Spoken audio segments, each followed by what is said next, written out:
1400 বছর আগের মক্কার সবচেয়ে রাজকীয় বিলাসী এক রাজপুত্র মুসআব বিন উমাইর, পারস্যের রাজপ্রাসাদের জমিদার পরিবারের রাজপুত্র হযরত সালমান ফার্সি রাদিয়াল্লাহু তাআলা আনহু। আর 2026 সালে ভারতের উত্তরপ্রদেশের এক কোটিপতি ঔষধ সম্রাটের একমাত্র উত্তরাধিকারী আয়ুষ মালিক।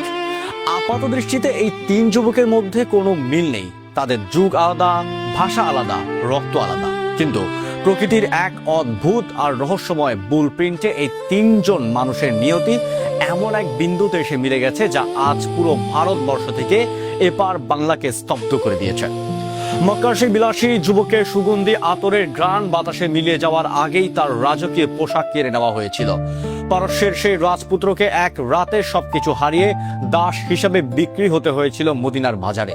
আর 2026 সালের এই আধুনিক পৃথিবীতে দাঁড়িয়ে ভারতের উত্তরপ্রদেশের সেই কোটিপতি ঘরের যুবক আয়ুষ মালিক তার বাবার চোখের দিকে তাকিয়ে এক লহমায় বলেছিলেন, আপনার এই কোটি কোটি টাকার সাম্রাজ্য আমার চাই না, এক টাকাও না। আমি কাগজের মুসলিম নই, আমি হৃদয়ের মুসলিম। এই কি এমন গোপন সত্যের সন্ধান পেয়েছিলেন এই তিন যুবক, যার জন্য তারা কোটি টাকার রাজপ্রাসাদকে এক নিমিষে ধূলিকণার মতো পায়ে মুড়িয়ে চলে গেলেন? কোন সেই অদৃশ্য আওয়াজ যা 1400 বছর আগে মক্কায় আর আজ 2026 সালে উত্তরপ্রদেশের একই প্রতিধ্বনি তৈরি করলো? ভিডিওটি 1 সেকেন্ডের জন্য স্কিপ করবেন না, কারণ আজ ইতিহাসের সবচেয়ে রহস্যময় এবং ইমানি গৌরবের এমন এক সত্য মোচিত হতে যাচ্ছে যা আপনাদের শরীরের রক্তকে গরম করে তুলবে। চলুন সময়ের চাকা ঘুরিয়ে চলে যাই আজ থেকে 1400 বছর আগে।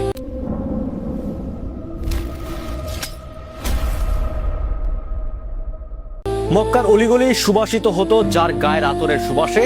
সেই হযরত মুসআব বিন উমাইর রাদিয়াল্লাহু তাআলা মক্কার সবচেয়ে ধনী নারী খুনাস বিনতে মালিকের একমাত্র কলিজার টুকরো, যার রাজকীয় পোশাক আসতো ইয়েমেন থেকে। কিন্তু যেদিন এই সুদর্শন যুবক মক্কার সব চাকচিক্য ছেড়ে রাসূলুল্লাহ সাল্লাল্লাহু আলাইহি ওয়াসাল্লামের কদমে নিজের ঈমান সঁপে দিলেন, সেদিন তার মায়ের দেওয়া সহমত সমস্ত ঐশ্বর্য এক পলকে হারিয়ে গেল।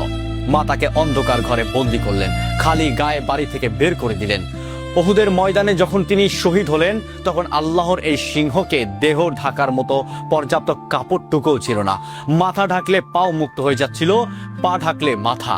ঠিক এমনই সময় পারস্যের এক বিশাল জমিদার পরিবারের আলো করে রেখেছিলেন আরেক রাজপুত্র হযরত সালমান ফার্সি রাদিয়াল্লাহু তাআলা।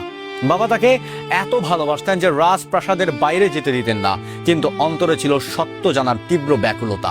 এক রাতে বাবার অগাধ ঐশ্বর্য, আরাম, আয়েশ আর জমিদারি এক নিমিষে ত্যাগ করে তিনি সিরিয়া পালিয়ে গেলেন সত্যের খোঁজে। বছরের পর বছর একাকী ঘুরতে ঘুরতে এক পর্যায়ে প্রতারক কাফেলার হাতে বন্দী হয়ে যায়, দাস হিসাবে বিক্রি হলেন মদিনার এক ইহুদির কাছে। কত কষ্ট, কত অপমান, কিন্তু সত্যের সেই তৃষ্ণা তাকে মদিনার আল্লাহর রাসূলের সাল্লাল্লাহু আলাইহি ওয়াসাল্লামের দরবারে এনেই শান্ত করেছিলেন। এবার ইতিহাসের পাতা থেকে চোখ ফিরিয়ে তাকান 2026 সালের এই আধুনিক পৃথিবীতে।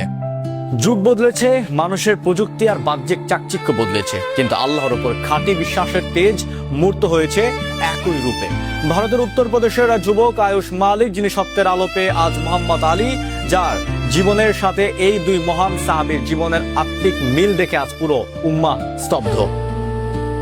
আজকে তরুণ সমাজ যেখানে সামান্য টাকা আর ক্যারিয়ারের লোভে নিজের আদর্শ বিক্রি করে দেয়, সেখানে এই একবিংশ শতাব্দীতে দাঁড়িয়ে আয়ুষের এই ত্যাগ মূলত তিনটি জায়গায় সাহাবীদের ঈমানের সাথে হুবহু মিলে যায়। প্রথমত, রাজকীয় উত্তরাধিকার প্রত্যাখ্যান। হযরত মুসআব রাদিয়াল্লাহু তাআলা এর মা যেমন তার সম্পত্তি কেড়ে নিয়েছিলেন, এবং সালমান ফার্সি রাদিয়াল্লাহু তাআলা আনহুর যেমন নিজের ইচ্ছায় বাবার জমিদারি সাম্রাজ্য ত্যাগ করেছিলেন, ঠিক তেমনি আয়ুষ মালিকও তার বাবার কোটি কোটি টাকার ঔষধের সাম্রাজ্য ও রাজকীয় উত্তরাধিকার এক পলকে প্রত্যাখ্যান করেছেন।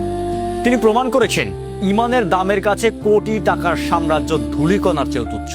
দ্বিতীয়ত, সত্যের জন্য একাকী দীর্ঘ অনুসন্ধান। সালমান ফার্সি রাদিয়াল্লাহু তাআলা যেমন বছরের পর বছর একাকী সত্য ধর্ম নিয়ে গবেষণা করেছেন, ঠিক তেমনি এই আধুনিক যুগেও কোনো প্রলোভনে না পড়ে বিগত দীর্ঘ 2 বছর ধরে গোপনে ইন্টারনেট ও ডক্টর ইজরার আহমেদের লেকচারের মাধ্যমে গভীর পড়াশোনা করছেন আয়ুষ।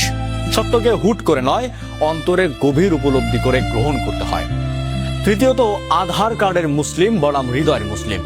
মুসআব রাদিয়াল্লাহু তাআলা এবং সালমান ফার্সি রাদিয়াল্লাহু তাআলা চাইলে বাহ্যিকভাবে পরিবারকে দেখানোর জন্য নিজের পূর্বের ধর্ম থেকে গোপনে বিশ্বাস রাখতে পারতেন, কিন্তু তারা নামে মাত্র বা কাগজে কলমে বিশ্বাসী হতে চাননি। আয়ুষ মালিকের সে ঐতিহাসিক সংলাপ, আমি মন থেকে মুসলিম, কোনো আধার কার্ডের বা কাগজের মুসলিম নই, ঠিক সাহাবীদের সেই অটল ও আপসহীন খাঁটি ইমানের তেজকে আমাদের চোখের সামনে জীবন্ত করে তোলে। মুসলিম বিশ্ব আজ দেখলো সূরা ফুসসিলাতের সেই জ্যান্ত মোজেজা। হে আজকের আধুনিক মুসলিম তরুণ সমাজ, একটু চোখ খুলে বুক পেতে শুনুন এই কথাগুলো।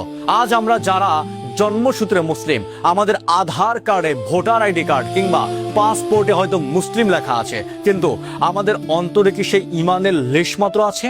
আমরা সামান্য একটা সরকারি চাকরির জন্য, ক্যারিয়ারের জাকজমকের জন্য, চাকচিক্যর জন্য, একটু আরাম আয়েশ আর গার্লফ্রেন্ডের মন রাখার জন্য আল্লাহর হুকুমকে বুড়ো আঙুল দেখিয়ে দেই, 5 ওয়াক্ত সালাত ছেড়ে দেই সামান্য দুনিয়াবি মোহের কারণে। লজ্জা করেন আমাদের?